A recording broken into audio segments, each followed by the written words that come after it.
Tout compte fait avec Éric Revel. Bonjour Éric. Bonjour Patrick, bonjour à tous. Bon, une question, est-ce que le télétravail n'a plus la cote? Parce que ça a été très utilisé pendant justement le Covid. Il semble avoir moins le vent en poupe, notamment du côté des entreprises qui aimeraient voir leurs salariés rejoindre le bercail, si je puis dire, du bureau. Bah oui, il y a un peu de ça, Patrick. Ça semblait être devenu une sorte d'acquis de télétravail pour les salariés qui peuvent le pratiquer, parce que tous les jobs peuvent pas évidemment télétravailler. Bon, bah oui, on est ravis d'avoir un rythme partagé entre le bureau et le domicile, mais les entreprises ont décidé quand même de regarder les choses d'un peu plus près, parce que le télétravail pose aussi des problèmes de management à l'intérieur de l'entreprise. Bah oui, quand vous voyez pas vos collègues, c'est compliqué d'avoir des liens hiérarchiques avec eux. Ça pose aussi une question de lien social. On a envie de voir ses collègues, et puis aussi d'efficacité de l'entreprise, comme l'écrivait un expert sur ce revirement du télétravail en France. Bon, bah l'entreprise sans les gens, sans un esprit un peu collectif, elle existe quand même beaucoup moins bien et elle est moins efficace, dit cet expert. Oui, alors c'est ça. Est-ce qu'on a des chiffres alors sur cette évolution du télétravail depuis la pandémie ? Alors, le télétravail a explosé dans notre pays. Bon, alors on était très en retard en matière de télétravail par rapport à beaucoup de pays en Europe, et notamment en Europe du Nord. Alors, si vous voulez des chiffres, bon, il y avait 3% de télétravailleurs en France avant la crise Covid. Avant la crise Covid.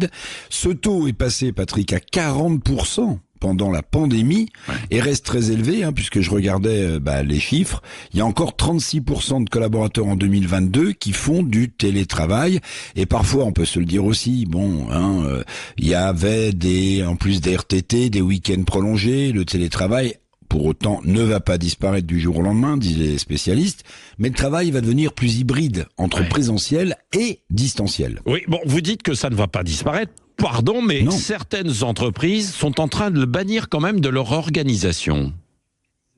Oui.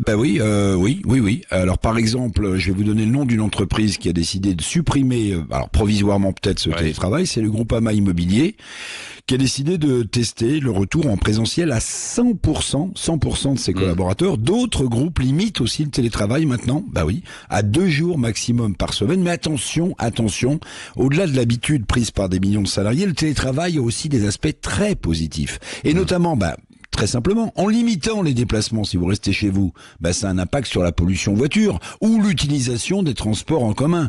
Il y a aussi un impact sur la santé et sur la qualité de vie familiale. Et puis, puisqu'on parle d'efficacité, Patrick, je termine par là, une étude récente de la société Scoop établit un lien entre télétravail et croissance du chiffre d'affaires dans près de 600 entreprises cotées en bourse. Alors, celles qui ont fait le libre choix de laisser leurs salariés télétravailler, écoutez bien, elles ont vu leur croissance augmenter de 21% entre 2020 et 2022, contre 5% pour celles qui ont imposé un retour au bureau. Bon, alors, pour le télétravail ou contre, en tout cas, cette étude est à méditer. Oui, bon, et puis ça dépend des secteurs, bien sûr, où c'est plus facile d'être en télétravail que d'autres. En tout cas, ça mérite un peu réflexion aujourd'hui dans l'organisation des entreprises, ça c'est sûr. Merci Éric Revel.